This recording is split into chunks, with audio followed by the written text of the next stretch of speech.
cytoskeleton and cell surfaces. The cytoskeleton, just like your skeleton, refers to a collection of protein fibers that provide structural support to the cell and movement. So this is what goes in this blank is cytoskeleton. That means a cell skeleton. The skeleton is made up of 3 different types of particles. There's a microtubule, which is a hollow tube with tubulin proteins, an intermediate fiber, which are fibrous proteins which are coiled together, and actin protein, which are a series of 2 strands that are twisted around each other. So the functions of these are different.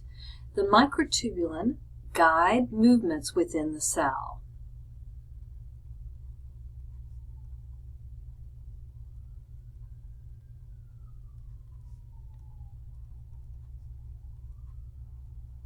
So you're probably wondering what needs to move in the cell. During meiosis and mitosis, the chromosomes have to move.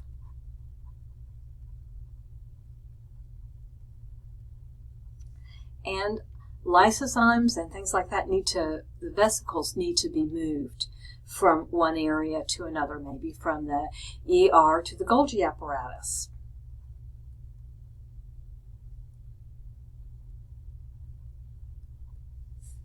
Intermediate filaments are highlighted in the green here. They reinforce the cell shape.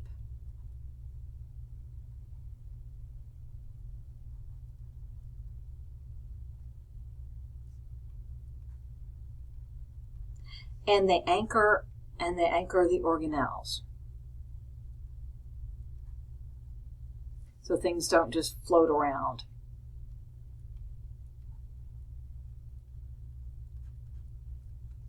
They tend to be more permanent. They aren't completely permanent. They can be changed, but they tend to be built and stay there. Microfilaments are even smaller. I didn't put the sizes here. This was 25 nanometers, and this is 10 nanometers. The microfilaments are the smallest, and they're associated with supporting cell shape and movement. So they support cell shape, and they're involved in movement. So if you have a contractile protein, like a muscle cell, it has microfilaments in it. Or if you have an amoeba that moves by putting out feet, a single cell, like your white blood cells move with an amoeboid motion. So anyway, movement are going to be microfilaments. Microtubules are found in several different places. We've mentioned movement within the cell's chromosomes and lysosomes, but they are also an important component of cilia and flagella. So cilia are short and they're numerous.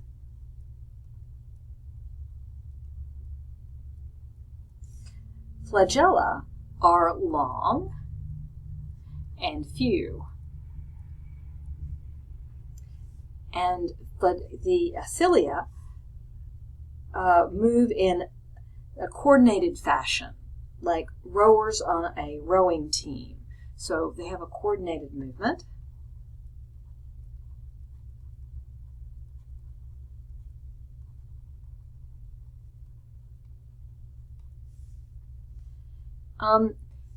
And the flagella have a whip-like movement.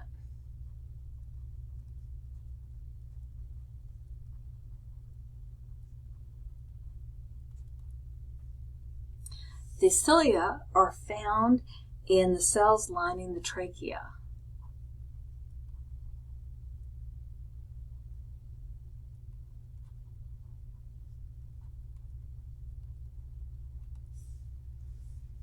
And so a cilia would be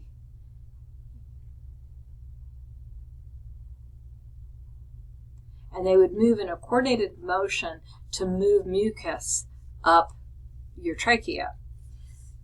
Flagella are found in sperm, among other places.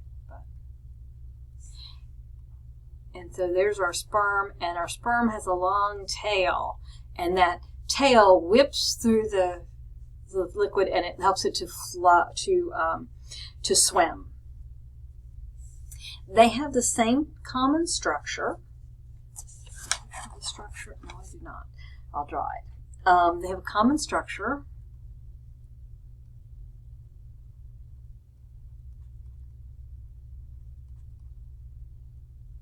There'll be remember these are hollow tubes, so there'll be 2 in the center, and then they're surrounded by 9. So there's 1, 2, 3, 4, 5, 6, 7, and we get 9. How do we get them in here? 8, 9.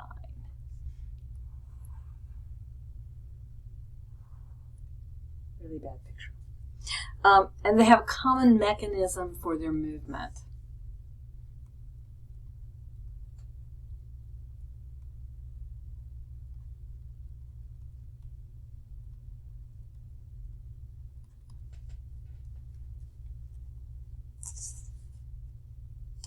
So that's the cytoskeleton part. Now we're doing cell junctions.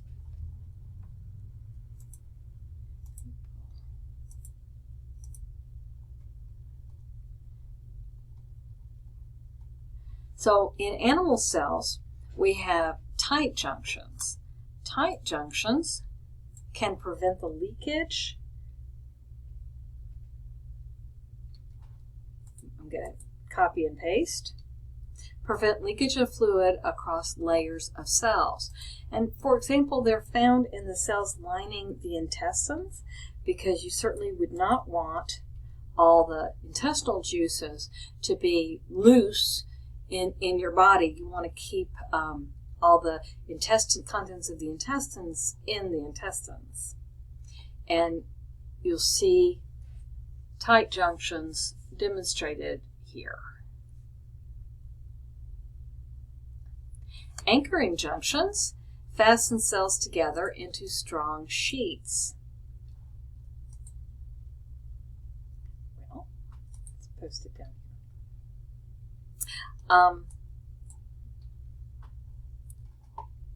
And we find them in tissues that are subject to stretching.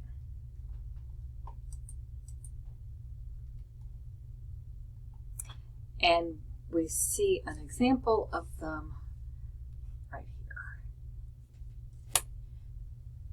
Gap junctions are going to allow small molecules to pass from one cell to another. And we find them in lots of different places, but in particularly, we're going to talk about or mention heart cells. Heart cells muscles in your heart have to contract together in a coordinated fashion, and these junctions allow them to communicate with each other. Also, these gap junctions are found in embryos, because embryos have to sort themselves and figure out what's going to be a brain cell and what's going to be a toenail cell. Plasmodia are found in plants, and they allow water and other small molecules to move freely between cells in plants. And at the top here we have a picture. This is on the right side is a picture of a plant, and we have these small gaps that allow small molecules to pass.